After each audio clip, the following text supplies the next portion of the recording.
pero super blessed ka naman, as in talagang lalo kang pinagpapala, no, Cancer. And yung iba kasi sa inyo guys, the reason why kung bakit nagtatampo kayo is parang feeling nyo napapagod kayo katutulong, tapos parang sa inyo wala namang tumutulong, and may mga ganun talagang case. So hindi rin natin sila masisi guys, kasi talagang nananagana kayo, no, as in you are so blessed. For some of you guys, talagang you are living your dream life, no, kumbaga ito na yung dream life mo na dati pinapangarap mo lang na umunlad, umasenso, and right now eto ka na, maunlad ka na.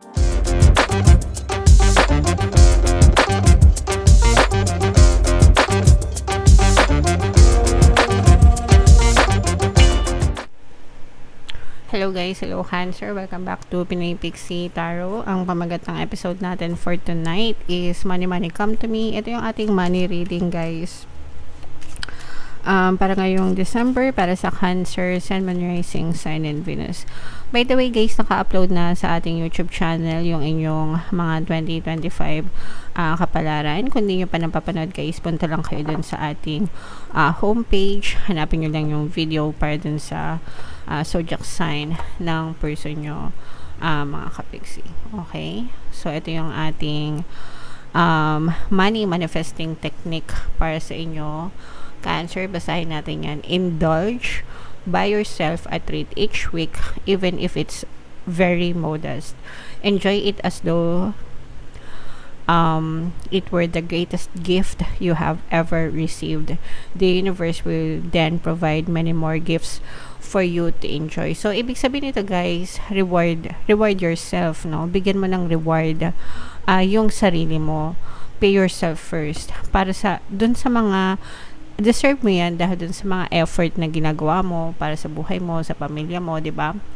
So, it doesn't have to be grand, no? Hindi naman porque reregaluhan mo or i-reward mo yung sarili mo is kailangan maggarbo or magastos. Kahit very modest lang, mga kapiksi.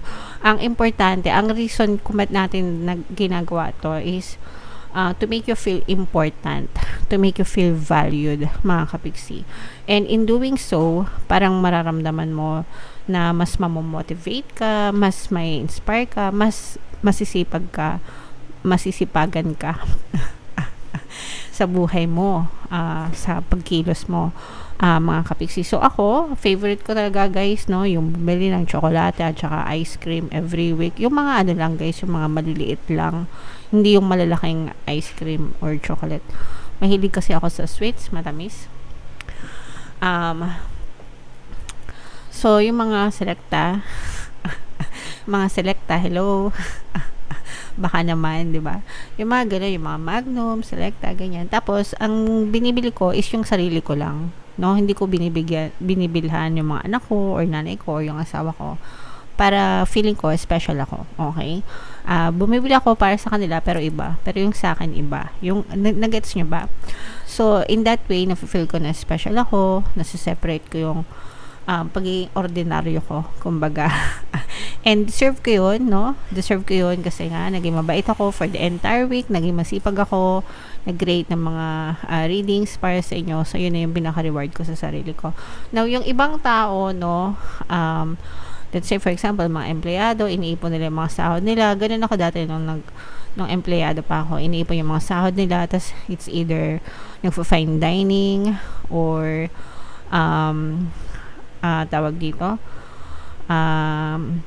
bumibili ng mga gamit, damit, sapatos, bag yan. So, yun naman yung mga usual gadgets, diba? Yung iba iniipon, pang isang taon, tapos bibili ng mga mamahaling bagay, diba? Or nagta-travel naman yung iba. So, whatever guys, kahit anong prefer nyo, whatever works for you, ang importante guys nga is you pay yourself, you reward yourself. And as a consequence, guys, the universe will give you more gifts, no, for you to enjoy, mga kapiksi. So, wag nyong i-deprive yung sarili nyo. Merong iba, no, na palaging least priority nila yung sarili nila. Inuulan nila palagi yung mga family, mga anak, yung sarili, nakakalimutan. Diba, minsan ganun, shopping ka ng shopping, bili ka ng bili para sa mga anak mo, sa asawa mo, sa magulang mo, tapos ikaw di mo mabilan yung sarili mo kasi nangihinayang ka, diba? So, I mean, kung mahal mo sila, dapat mahal mo din yung sarili mo and make yourself feel important, guys. Okay? Right. So, yan ang iyong money manifesting technique. Cancer, comment down below, guys, if naka-resonate kayo dyan. So, tingnan natin yung ganap sa kaperahan for you, Cancer. Shuffle natin to habang sinashuffle ko to. Panoorin nyo muna yung video natin regarding sa ating paano mag-manifest ng abundance video course. Kapiksi, sawa ka na ba sa mga struggles at hirap sa buhay mo? Masipag ka ba at masikap sa buhay ngunit hindi ka pa rin umaasenso? Ilang beses ka na bang nag-attempt mag-negosyo at mag-invest pero palagi ka pa rin nalulugi? Sa pagkakataon na ito ay maaaring may subconscious beliefs ka na nagiging balakid sa iyong pag-unlad at pagyaman. Introducing, paano mag-manifest ng abundance video course. Dito ay matututunan mo ma-overcome ang mga balakid mo para tuluyan ka ng umunlad, umasenso, sumagana, maging matagumpay, successful at maswerte sa iyong kabuhayan, pera, trabaho, negosyo sa lapi at kaperahan ng bonggang-bongga. Dali, mag-send na ng email sa pinoypixitaro@gmail.com at simulan na ang iyong pagyaman ngayon. Alright, so sa lahat ng gusto mag-avail ng course, guys, meron tayong promo ngayong November, guys. Magbibigay tayo ng 500 pesos na discount until November 30. Kaya mag-avail na kayo, mga kapiksi. And meron din tayong bagong course, guys, paano mawala ang third party at magkaroon ng harmonious na relationship para mawala yung mga kabit na mga jowa nyo, guys. 20% discount yan until November 30. Kaya mag-avail na kayo, mga kapiksi. Wow. So, this is a very positive energy. Cancer, guys, kayo ay represent ng King of Cups sa ating spread. Ito yung ating money energy. Meron dito, guys, presence ng fire sign, Aries, Leo, Sagittarius. For some of you, maaari may fire element kayo sa inyong natal chart, or you may be dealing with a fire sign. So, ito, guys, this is a very positive energy overall, no? Pero meron ako nararamdaman dito na parang may sumasama yung iba sa inyo, guys, sumasama yung loob nyo sa ibang tao, no? Pwedeng kasamahan sa trabaho, pwedeng may umaahas sa inyo, mga kapigsi, no? Parang namba-backstab, ganyan, or umaahas. Ibig sabihin, inaahas kayo sa pera, niloloko kayo sa pera, pinagsasamantalahan kayo sa pera, inaabuso kayo sa pera. Pwedeng someone na younger than you, pwedeng sa katrabaho nyo to, mga kapiksi. Pwedeng inaahas kayo sa trabaho, ganyan. Binabackstab kayo sa trabaho, ganyan. Someone younger than you. O kaya naman for some of you, guys, parang feeling ko yung iba nagkakaroon ng issue sa pamilya, sa loob ng pamilya. Let's say for example, magkakapatid, nagkakaroon ng issue sa pamilya, tas yung mas younger than you, no, yung nakabatang kapatid mo, parang pinagsasamantalahan ka, ganyan. Pagdating sa pera, tapos parang tapos kayo naman parang tulong kayo ng tulong, tapos parang feeling nyo inaabuso naman kayo ng mga younger siblings nyo or mga kapamilya nyo, ganyan. So, yun yung nakikita natin na parang nagkakaroon ng konting issue sa pamilya pagdating sa pera. Pero super blessed ka naman, as in talagang lalo kang pinagpapala, no, Cancer. And yung iba kasi sa inyo, guys, the reason why kung bakit nagtatampo kayo is parang feeling nyo napapagod kayo katutulong, tapos parang sa inyo wala namang tumutulong, and may mga ganun talagang case. So hindi rin natin sila masisi, guys, kasi talagang nananagana kayo, no, as in you are so blessed. For some of you, guys, talagang you are living your dream life, no, kumbaga ito na yung dream life mo na dati pinapangarap mo lang na umunlad, umasenso, and right now eto ka na, maunlad ka na and maasenso, and lalo pa actually, guys, no, lalo pang umaangat yung buhay nyo. Pero kasi ito, guys, effort nyo to talaga, as in nakita natin yung pagiging masipag nyo, para kayong nakasakay sa kabayo, mga kapiksi. Diba, pagka nakasakay sa kabayo, mabilis yung andar, and parang hindi napapagod, no, yung mga knights, diba, imagine niyo yung mga knights nakasakay sa kabayo, diba, and tsaka kabayo nga yung ginagamit pang war, diba, yung panggera, kasi yung stamina nila, diba, malakas, hindi natatakot, fearless, unstoppable. So parang ganun kayo, mga kapiksi, in the war against poverty.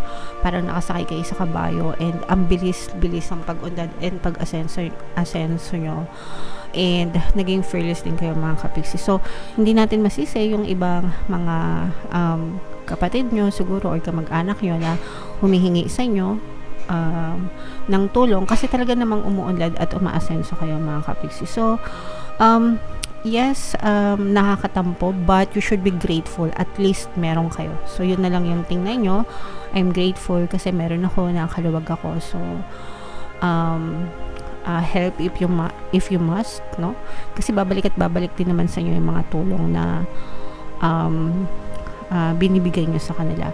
So, ito guys, i-mind nyo na yan sa comment section na mind mga blessings, mabilis na pag-under ng buhay, pag-asenso, dream life, no? Talagang bubuhos palalo guys yung mga biyaya sa inyo. Hindi ko alam kung nakikita nyo, talagang binubuhos ni universe yung mga blessings and biyaya sa inyo ngayong saluhin nyo mga kapiksi, di ba? Saluhin nyo yung mga blessings. So, dapat receptive kayo, dapat handa kayo sa pagtanggap nitong mga blessings na to. And talagang lalo pa kayong uunlad, guys. Ayan guys, na yung mga pinapangarap nyo nung mga bata pa kayo, yung mga naiisip nyo lang nung bata pa kayo, guys. Parang eto na, you're living your dream life, mga kapisi. You are emotionally happy and satisfied. And for some of you guys, talaga may mga answered, parang ito na yung mga answered prayers nyo, answered dreams, no? Your dreams are being answered, mga kapiksi. Pero ang maganda pa rito, ang maganda din dito guys is parang hindi pa rin kayo, ayan grabe talagang yung swerte guys, talagang pumapasok sa inyo, hinahatak nyo pang lalo yung swerte kasi kahit na yung iba sa inyo guys, parang feeling ko kulang yung 24 hours sa inyo kasi ang dami nyong masyadong alam or ang dami yung masyadong plano sa buhay. Ang dami yung pinaplano na parang hindi nyo alam kung paano nyo siya i-execute kasi mag-isa lang kayo. No? Kumbaga, kung pwede nyo lang i-clone yung sarili nyo, kung pwede nyo lang doblehin yung sarili nyo para magawa nyo lahat ng gusto nyo, ginawa nyo na mga kapiksi, okay? And lalo pa talaga nyong nahahatak yung swerte sa buhay nyo, guys. No? So, you are so blessed mga kapiksi kasi talagang hindi mapahinga parang hindi ka talaga tumitigil and deserve mo yan yung mga blessings at swerte na yan sa buhay mo guys, okay? So lalo ka pa talagang pagpapalain Cancer, yan i-mind mo na yan sa comment section. Mind swerte, mind blessings, pagpapala, kasaganaan, dream life, no? Pag-angat ng buhay. Grabe itong super combo na to Cancer, parang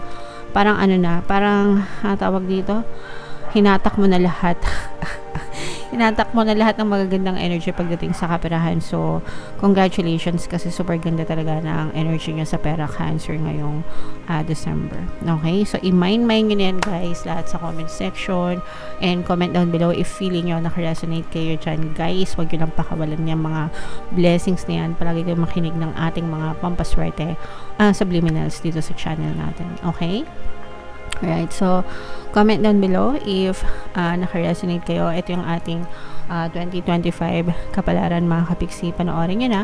And ito naman yung ating success stories ng paano mag-manifest ng abundance video course. Click here to subscribe guys, and ito yung ating mga pampaswerte subliminals. Thank you for liking, sharing, and subscribing, and see you again next time. I love you all mga kapiksi. Have a nice day. Bye-bye.